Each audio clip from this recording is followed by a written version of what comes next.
Hello' বন্ধু, current আছামলৈ স্বাগতম।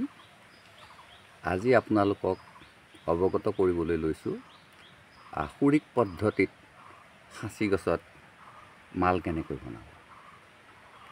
Hello' বন্ধু, সাধাৰণতে আমি সাঁচি গছবিলাকক অতি সোনকালে মাল ধৰক আমি বজাৰত বিক্ৰী কৰি দিম, বহুত পইচা পাম, এই ধাৰণাটো লৈ আমি সাধাৰণতে সাঁচি খেতিবিলাক কৰোঁ। কথা হ'ল, মই যিবিলাক পদ্ধতিৰ কথা কৈ আহিছোঁ প্ৰত্যেকটোৱে আচলতে আসুৰিক পদ্ধতি, আৰু চবতকৈ জঘন্য পদ্ধতিটো মই আপোনালোকক এতিয়া অৱগত কৰিম। সেইটো হৈছে এজোপা সাঁচি গছক যেতিয়া আমি ৰুগীয়া কৰি দিম, অন্তৰ্ভাগ ৰুগীয়া কৰি দিব পাৰোঁ, সুস্থ সবল গছ এডালক যেতিয়া আমি ৰুগীয়া কৰি দিব পাৰোঁ, তেতিয়াই সেই সাঁচি গছজোপাৰ ভিতৰত অলপ অচৰপ হ'লেও সাঁচিৰ আগৰ সৃষ্টি হয়।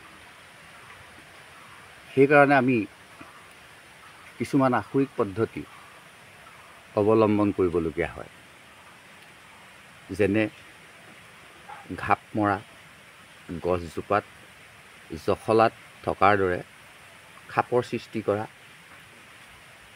বাঁহৰ শলখা মৰা, বাঁহৰ চেকনি ভৰোৱা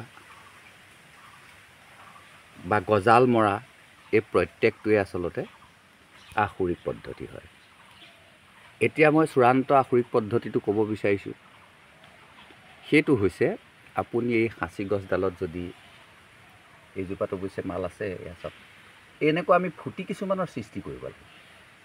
এই ফুটি কিছুমানৰ সৃষ্টি কৰিলে এই ফুটিটোত ধৰক যিমান মাল ওলাব, আমি কিন্তু কৃত্ৰিমভাৱে যদি কিছুমান এনেকুৱা ফুটিৰ সৃষ্টি কৰিবলৈ যাওঁ, তেতিয়াহ'লে আমি গছজোপা পেলাই দিয়াতকৈ বা গছজোপা খৰি কৰাতকৈ আমি 10,000, 5,000 তেনেকুৱা ষ্টাইলত আমি মাল পাবলৈ সক্ষম হ'ম বা বিক্ৰী কৰিব পাৰিম।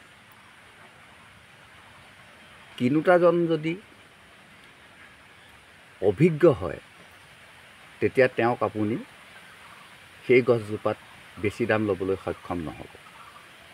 কিন্তু যদি বেপাৰীজন নতুন হয় বা তেওঁৰ অভিজ্ঞতা কম থাকে, দেখাক দেখি কাৰবাৰটো আৰম্ভ কৰিবলৈ লৈছে, তেওঁলোকে কিন্তু ঠগ খোৱাৰ প্ৰচুৰ সম্ভাৱনা থাকে। ঠগ এইটোকহে খাব যে যিডাল গছত তেওঁ 50,000 টকা পাম বুলি কাটিব, সেইজোপা গছত কিন্তু তেওঁ 50,000 নাপাব। পাব যদি কেইটামান এনেকুৱা ফুটি থাকে, হয়তো মই দেখাই আছোঁ, যদি এনেকুৱা কেইটামান ফুটি সম্বলিত হয় তেতিয়া পাব। কিন্তু এই আসুৰিক পদ্ধতিটো এপ্লাই কৰা হয় কেতিয়া? যেতিয়া আপুনি শতাধিক গছ ৰুলে, কিন্তু মেচিয়ৰ হৈ গৈছে গছবোৰ, কিন্তু মাল নাই, তেতিয়া আপোনাৰ যিটো সংকল্প আছিলে, সেই সংকল্পটো এৰি বিকল্পটোলৈ যাবলগীয়া হ'ব। আপোনাৰ সংকল্প আছিলে এডৰা সাঁচি গছ কৰি প্ৰচুৰ অৰ্থ উপাৰ্জন, কিন্তু দেখিলে যে আপোনাৰ সেই সংকল্পটো সিদ্ধি হোৱা নাই, তেতিয়া আপুনি বিকল্পলৈ যাব লাগিব। আৰু বিকল্প হিচাপে এই আসুৰিক পদ্ধতিবিলাক এপ্লাই কৰি গছবিলাক ৰোগগ্ৰস্ত কৰি সিহঁতত অলপ অচৰপ মালৰ কৃত্ৰিমভাৱে সৃষ্টি কৰি হ'লেও সিহঁতক আপুনি বিদায় দিব লাগিব, মানে বেপাৰীৰ হাতত তুলি দিব লাগিব। দীঘলীয়া নকৰোঁ, চমু কৰিছোঁ। এতিয়া আসুৰিক পদ্ধতি এইটোনো কি? এইটো হ'ল, আপুনি এই গছজোপাত খুব সুন্দৰকৈ ছালকণ এৰুৱাই ল'ব লাগিব, ঘূৰণীয়াকৈ আপুনি অলপ ছাল এৰুৱাই ল'ব লাগিব। এৰুৱাই লৈ আপুনি যিকণ সৰু আলুটোৰ মানে, সৰু আলুগুটিটোৰ মান, যিটো আমি গোটাই গোটাই ভাজি খাওঁ, তেনেকুৱা আলুটোৰ মান আপুনি আঁতৰাই ল'লে ছাল। তাৰপিছত এডাল টপত শলা ওপৰ ফালে বা তলফালে খোচ মাৰি দিব লাগিব। ওপৰ ফালৰ পৰা তলফালে, সমানে সমানে নহয়, ওপৰ ফালৰ পৰা তলফালে, যাতে তাত পানী সোমালে ওলাই আহিব নোৱাৰে। এই পদ্ধতিত আপুনি গছডালত 20টামান, বেছি নহয় 20টামান শলখা মাৰি দিয়ক, মানে লৰ শলাডাল ভৰাই দিয়ক আৰু উলিয়াই আনক, ভৰাই দিয়ক, উলিয়াই আনক। আৰু তাত কিছুমান আপুনি গুড় ভৰাই দিয়ক, ঢিলা গুড়, আমি খাবলৈ যিটো গুড় ব্যৱহাৰ কৰোঁ সেই গুড়টো আপুনি ভৰাই দিয়ক। 20টামান কৰিব, কাৰণ গছডালে দুধ ল'ব পাৰিব লাগিব, গছডাল চাইহে আপুনি কামটো কৰিব লাগিব।